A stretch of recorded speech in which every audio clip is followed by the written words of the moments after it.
My initial reaction. Wait lang. Hello, hi everybody. Hope you guys are having fun this afternoon.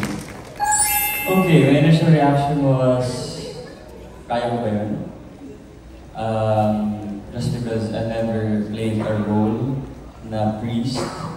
I mean, it was mostly romantic, di ba? Like yung Pulang Araw. I mean, Pulang Araw was heavy drama, and then Maria Clara naman historical, then medyo rom-com, maging sino ka man action, and then now, priest. So, ang challenge dito is how do I make it still entertaining despite my role na obviously, if you're a priest, you would think na relax lang, timid, hindi ba?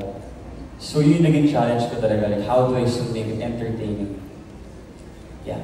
Playing the role of Icon, ano yung mga realizations mo or reflection mo? Yung mga natutunan mo?